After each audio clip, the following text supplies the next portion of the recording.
He said how important it is to have a certain amount of tolerance for views that are different than ours when people say things we don't like. And I'm not the best person at this. Like right now, I'm very frustrated. There's people saying and doing things I really disagree with, and I don't know how to deal with it. I don't know how we're going to move forward and find a way to work together, but I think we're going to have to, right? I think we need to figure out ways of increasing our tolerance to difference. People are more intolerant of different perspectives, and I guess it is because people think they are more likely to be correct. The key for me about tolerance is related to the idea of epistemic humility.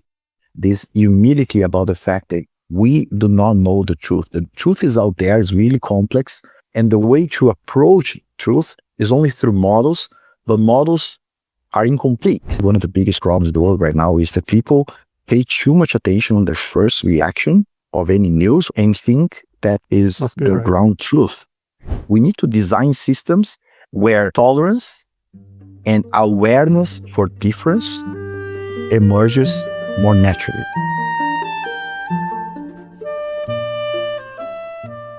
I think there's obviously the issue of segregation, and you can think about that in terms of residential or any number of other ways that we end up in separate spaces.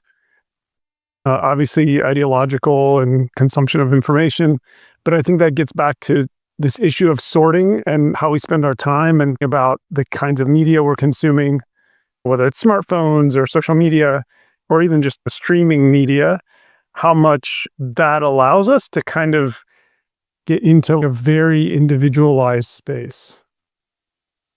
And I wonder what's going to be the long-term consequences of that. And I'm like not the best person at this, but I think there's this issue of compromise, right? It's funny because in the training materials I just made, I have a quote of you next to Paul Farmer in a commencement address at Northwestern.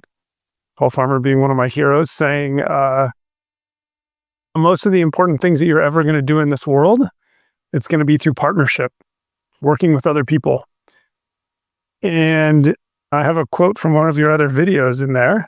I went back to a video you had actually sent me before of Bertrand Russell, where he talks about essentially if all of your work or this interview were found thousands of years from now, and it was like the Dead Sea Scrolls or something in some future generation, you had to whittle down all of your work, what would you say? And he said the importance intellectually of always focusing on truth, no matter how that makes us feel or what we want it to be.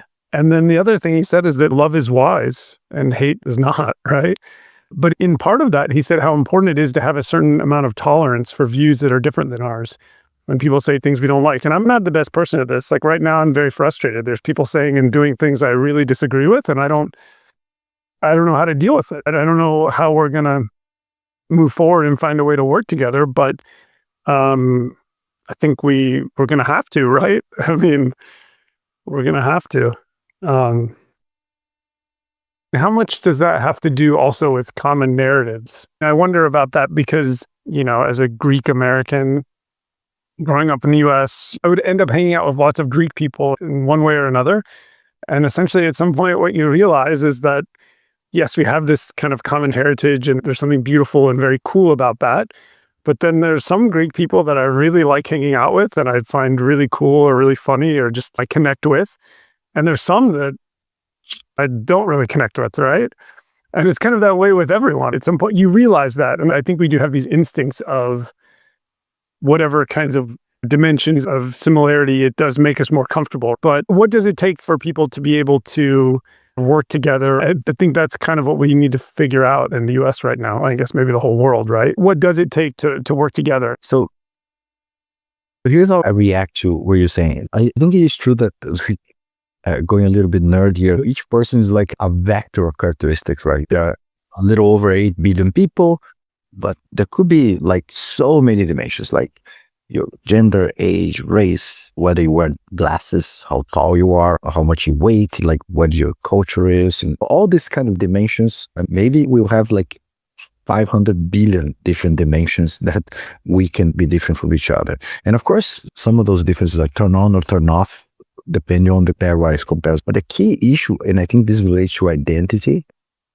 is how much focus we, each person, give to each of those dimensions. Like I, for instance, being originally from Brazil, I put probably more weight than you do on being foreign, but I also put perhaps some weight on being a man. I put some weight on being an economist. And of course, people will put some weight on the race. In the United States, I am viewed as, I guess, Hispanic, even though I'm not, I'm other. I'm always a fan of the other. And even though I might be seen as whatever, Hispanic or other, here, I grew up in an environment thinking I'm Caucasian, so I was the privileged ethnicity in Brazil, right? Yeah. So because of that, I was raised in an environment where I put very little weight on race and ethnicity. Of course, when I came here, I started putting more weight on that because I was on the other side of the door. I started realizing that there are obvious discrepancies, right? But the key point here is that I think it affects how much you put weight on things. And I think a key question, if you want to be intellectually honest, is this. Is this the only way you can project something? Whenever you hear something that happens to you, let's say you did not receive a job interview. Yeah. You could perceive this as, oh, maybe I didn't receive this job interview because I'm Hispanic or whatever, right? Or you could have perceived that maybe I didn't receive a job interview because I don't wear glasses. Let me just exaggerate, right? You could perceive in all different dimensions you can think of. And of course, some of them are more statistically sound. I mean, there is evidence that there are more discrepancies in terms of race, in terms of gender, and in terms, of course, income directly. But are we perhaps choosing too fast which model to look through an event? Like perhaps should we be a little bit more, I say, Bayesian and think, okay, are there other alternative ways of looking at an event, right? I mean, I have a lot of thoughts in response to that. I'll tell you what they are, maybe one at a time. Some of the reactions I'm having when you're speaking in these ways. So one is, I don't know, have you seen these? There's a really nice series from Henry Louis Gates, I think Skip Gates. It's called Finding Your Roots. And so sometimes you'll find out that there's something in your history, in your past, in your family that you didn't know about, right? You know, I look Greek. I look a lot like my dad. I'm also half American. And on my American side, I'm like Scandinavian or something. So my youngest daughter is very fair-skinned, very light hair. And it was a little bit of a shock to my identity where I'm like, oh, that actually, when we look around, like that probably came from me, right? Like that probably came from me. And it makes you kind of what you were just saying, step back of like, how much am I waiting? Like, you know, yeah, I'm Greek, but I grew up in the US and yeah, there's plenty of, you know, people in my family that had all these other different experiences. It's funny because I think of that in, I guess, two ways. And I'll start with the shorter one first, maybe, because I think the second one you're going to have a lot of things to say about. So one is historical narratives. Like, I think the stories are always way too clean. I'll give you an example. So I'm Greek, right? But I'm from an island in the West. And so my family actually was like Venetian back in the day.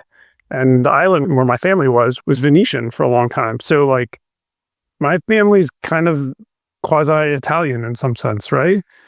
But okay, the Venetians, at some point, they were part of the Fourth Crusade. And so the question is like, whose side was my family on, right? Were they the Catholic or the Orthodox? And even then, you think of Greek and it's like, they were Venetian. Were they Roman? And were the Romans the Trojans? But wait, but we're from like essentially Ithaca, right? Like those are the set of islands we're from. So like, which side was my family on? Maybe they came later. I think so many of these stories, it depends what point in time you step into the story. And also, it's just way more complicated. And then I'll say the other thought that I think you're going to have a lot of reactions to, and that is, I guess the question is like, how much overlap do you have to be able to really have empathy? And in some sense, I think it's kind of like that South Park, you know, I get it, like I don't get it. You know, you have to realize at some point, you're always going to want to know more and empathize more and understand other people's experiences, but at some point you'll never actually be them, right? And so I think there's this question of what's the level of empathy or shared experience or appreciation or understanding? What level does that have to get to for different types of interaction? So is it just to like at least be pleasant to each other? It feels like that's something we should always be able to do, right? Work together, actually feel like members of the same team and advocates on behalf of each other.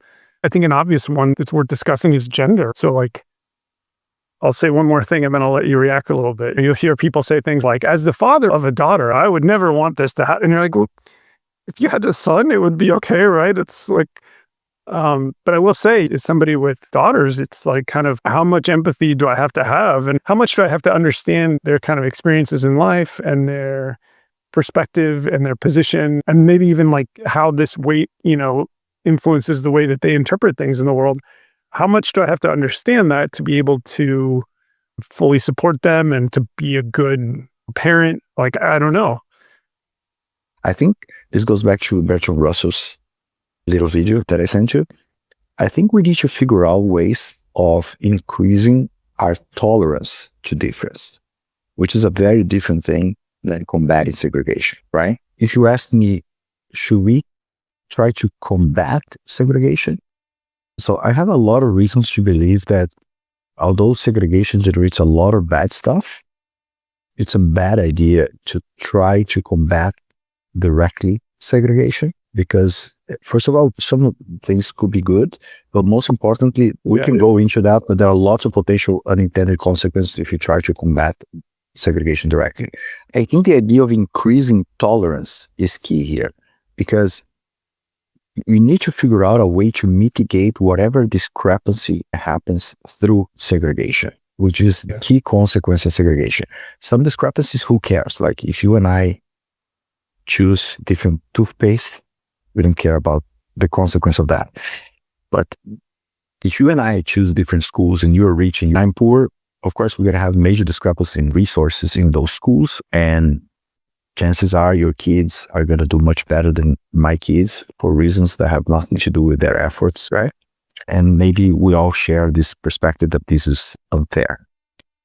Yeah. Now, the key for me about tolerance is related to the idea of epistemic humility. As in, whenever I'm looking at something, I need to be fully aware of the fact that there are different perspectives that I'm not accounting for. I come from a model of the world. And I built this model, again, based on all those weights I give, all these dimensions I told you before about race, gender, ethnicity, all those kinds of things. I think it was George Box, the statistician, that said that all models are wrong, but some are useful, right? For sure, it must be the case that I have an incomplete model, otherwise it cannot be useful. Now, the very fact that I acknowledge that I have a model of the world, it also means that there are different sets of axioms. There are different ways of looking at the world that I'm not accounting for. And it's entirely possible that if I look from one perspective, I will think of something. And if you look from another perspective, you think of something else. And there is no way that I can reason you out of things, not because you are unreasonable, but rather because you are coming from a perspective that is different from mine. So in other words, going back to more philosophical ideas, you have a set of axioms that you cannot disprove. You just take it for granted. I have another set of axioms, and through pure logic and no inconsistency of my own, I arrive at some conclusions based on these axioms. Through pure logic and no inconsistency of your own, it's entirely possible that you arrive at a different conclusion. And it's not because you are an unreasonable person or because I am an unreasonable person. It's not that you are wrong and I'm right. There are several reasons why you and I could disagree that could be purely because you and I come from different models where we look at the world. I would say this is one of the biggest problems in the world right now, is that people pay too much attention on their first reaction of any news and think that is the ground truth. It's important to say those things, to report those feelings perhaps, but it's important also to report in an accurate way the degree of certainty of those feelings. So it's like we do all the time in statistics. Like, you don't show the estimate only. You show the estimate, you show the standard error. You need to tell us the degree of certainty of your assertion. But people dial up the degree of certainty of their assertion and they just show us the estimate. We are not discussing at the second level as much. We can also discuss why we don't discuss this, because if I go and tell you things with nuance, nobody wants to hear me, right? We need to figure out systems where tolerance and awareness for difference emerges more naturally. And this will happen, in my opinion, only if epistemic humility, this humility about the fact that we do not know the truth. The truth is out there, is really complex. And the way to approach truth is only through models, but models are incomplete. And by the sheer fact that they are incomplete, you can never really go there at the truth. You can only approximate, but you need to do that with the full awareness that there are other ways to approach it. I agree with everything you just said, but I'm going to tell you where I think any philosophy or ideology, I think there's some range over which it's reasonable to apply, and then there's some point at which it kind of falls off. And I'll tell you where that falls off for me. So first, I'll start with this idea of epistemic humility. And I'll say, I don't know if it's just age or being an empirical researcher. I think I've had enough experiences in my life to this point where I've been wrong and in ways where I was very certain that I was right. And so I think that's something that's given me a lot of epistemic humility. And I don't know if that's something that just happens over time. And there's definitely a lot of scenarios now where like, I'll be speaking with someone and I'm like, I don't know, like we could flip a coin because the strength of my opinions on certain topics is a lot lower now. I don't know if you've ever read Tolstoy. So he has this great book that I think he got excommunicated for. It's like his interpretation of Christianity. It's called The Kingdom of God is Within You. So the way I came to this book is because I read a great book called The Essential Gandhi. And it turns out that's what inspired Gandhi, which of course later inspired MLK. But Tolstoy's whole point is actually epistemic humility. There's actually a lot of ways in which both Gandhi and Tolstoy really jive with what you just said. But one of the Tolstoy points is, look, how is it that like you can be so convinced you're right and someone else can be so convinced they're right to the point where you're ready to kill each other? Who's going to decide who's right? If we have these kinds of differences and if there's no like deciding body, what's the ultimate decision-making process for deciding who's right? There has to be this kind of tolerance here, right? If you just kind of kick it up and say, well, you know, whoever won the war is right, it's like you're just missing the point, right? I think I also hear a little bit of Gandhi saying essentially, yeah, I don't know. It's very hard to know what's going on in the world. I can try to know myself. I can try to know what's going on around me and try to improve those things. That's definitely where I'm at psychologically or philosophically these days. I want to ask you about tolerance. This is what I meant by, you know, there's some domain over which I agree with this completely, but I think it's Rawls in a theory of justice, but I have in my mind, you know, there was some discussion of, but how much intolerance should you tolerate, right? Yeah. I think this is very related to the philosophy of free speech also, right? To what extent you should allow free speech when the free speech is hatred. Yeah. And I think this relates a lot to these ideas in economics of externality. There's certain kinds of externalities that perhaps the best way is to tax it, like the Pigovian tax, to figure out those things don't emerge in equilibrium, right? Yes. Like carbon tax or things like that. Or there are certain kinds of externalities that because of transaction cost, it's very hard to tax and you might just want to forbid, right?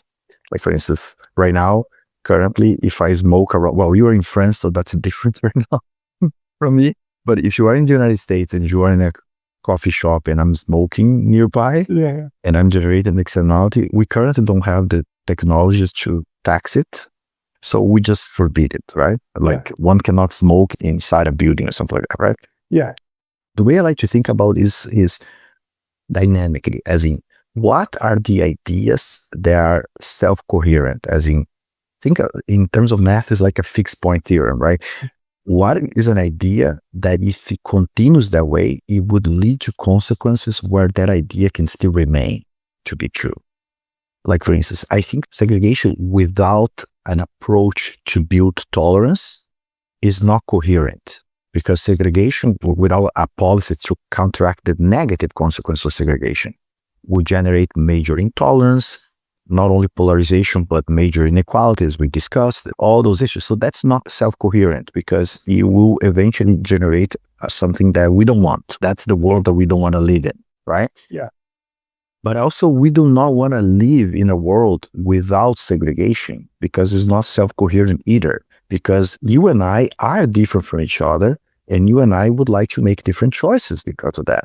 And Sometimes I would like to hang out with certain people, but also sometimes I would like to do some activities that are different from yours. And once I do those activities, I will find other people that are like-minded. Like whenever I go play soccer, I hang out with people that like to play soccer. I don't hang out with people that don't like to do any exercise. So naturally, segregation would emerge there, and I will eventually tap into a network of people that will be different from the random sample of people. And to some extent, I will also feel more comfortable around them. I'll be more productive in my conversations with like-minded people and so on, right? All those positive aspects of actually having people that are like-minded. Now, the concern for me is that we need to figure out a way that can be sustainable. It has to be sustainable to explore our differences by finding ways of mitigating the negative aspects of the sorting that happens by we exploring our differences. And the key negative externality that sorting generates is not anything that I actually said in that segregation video. All this inequality, all this polarization, loneliness, and even the ideas that don't show up in the world that would have shown up if you get enough integration, right? All those are important consequences, but the key issue for me is the idea of epistemic humility. People are more intolerant of different perspectives, and I guess it is because people think they are more likely to be correct. This goes back to what you and I were talking before about the first reaction, right? Whenever you say something to me that is different, my first reaction is almost like at the first level, which is, this is different from what I think. But there's always the second part of our brain, if we are meditated enough, we are mindful enough, there's the second part of our brain that thinks, oh, let me just understand, let me try to understand from his perspective what is going on. And that second part of our brain does not come naturally, right? This goes back to Daniel Kahneman's ideas in that book of System 1 and System 2, right? Some systems just more reactive and much more natural to us because we evolved to depend much more on the first system than on the second system of our brain. If we see a tiger, we don't philosophize about what we would do with the tiger, right? Yeah.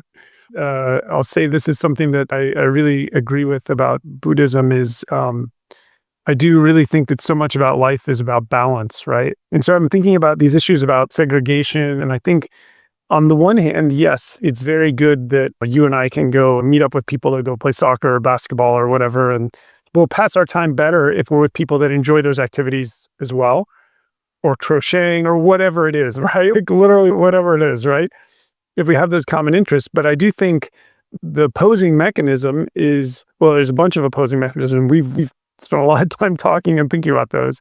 But I also think something that I've heard you say before, which I very much appreciate, and I'm going to butcher exactly how you said it, but you said something to the effect of, look, if I'm going to find out that I'm wrong, I need to interact with someone that's going to tell me I see it differently than you, or I need to encounter some evidence to the contrary. I need to find someone.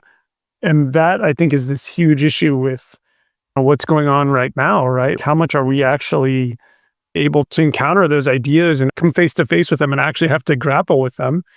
And I think there's a huge issue about introspection and a huge issue about openness, but I think something connected to all of this is kind of the systems in our brains. And I think one is when you feel threatened, whether that's your identity or whether that's your belief system, it is a bit destabilizing, right? When you realize, oh, I thought something was true, especially if it's a core belief, it's really tough to be open to it, right? To the fact that you might be wrong about something. So I guess the question is, how do you, first of all, make sure that there actually are those kinds of interactions, just so that it's even possible that somebody tells me I'm wrong?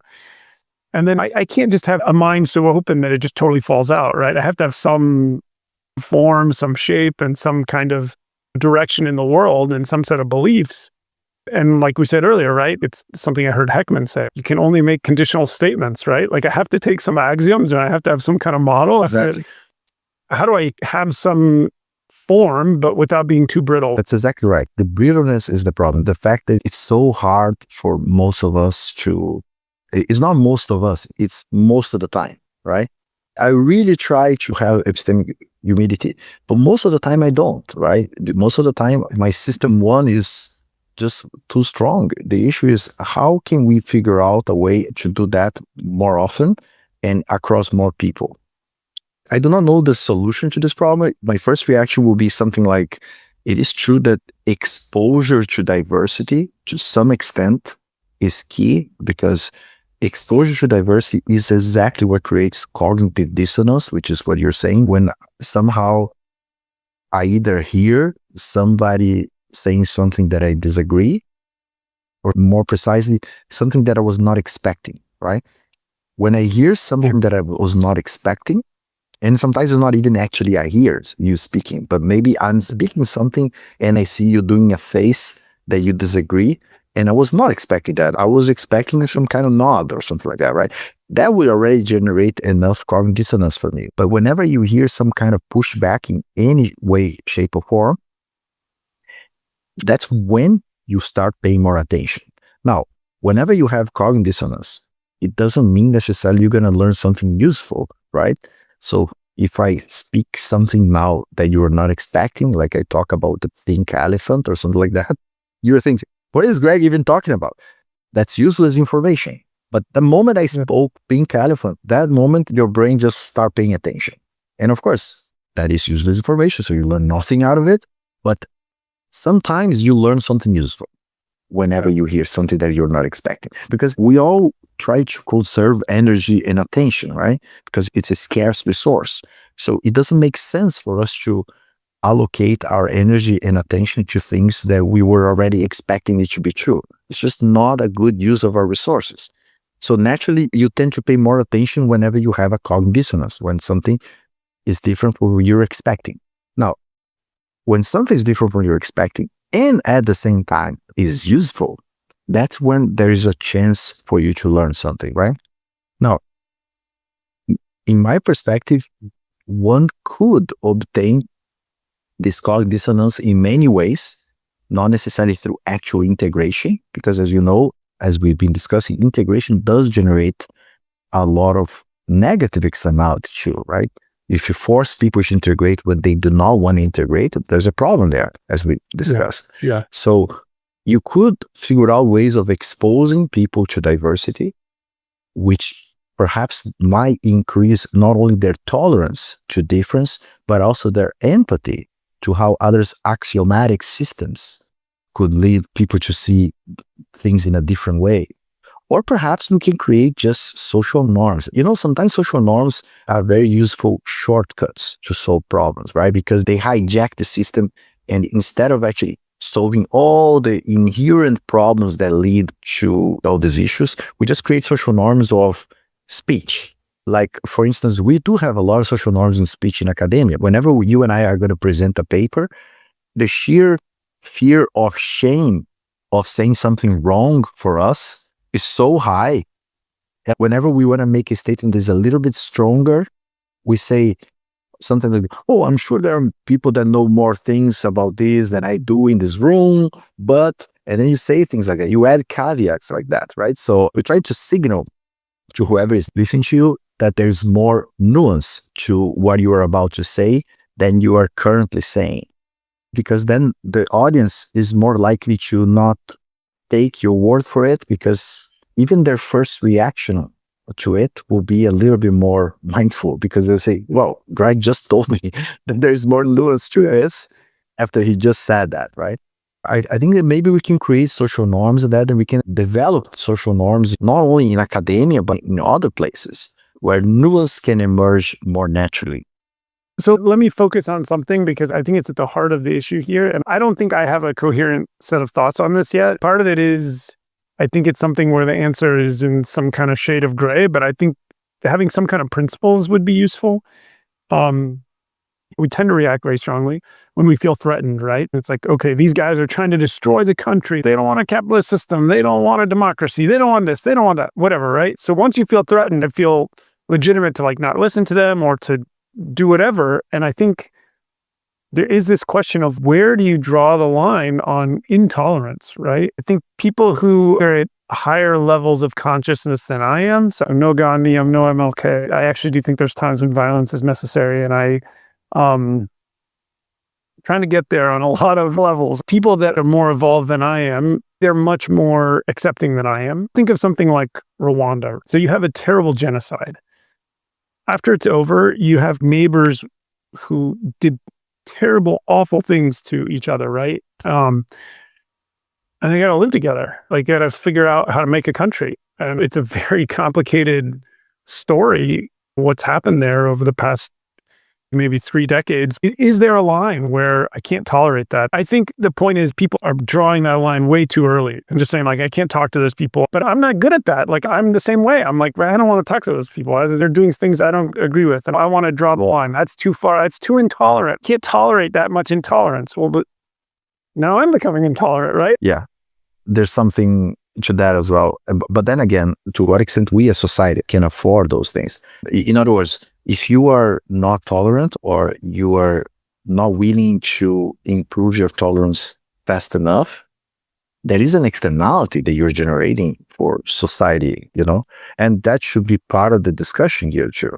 Again, it's really complicated. That's exactly what this medium that you and I are doing this right now. That's exactly what that is for, to seek more nuance, to try to provide more awareness. I think sometimes people underestimate the value of just being aware of those things, Yeah. Just by being more aware that you might be more inclined to do those things, it helps already.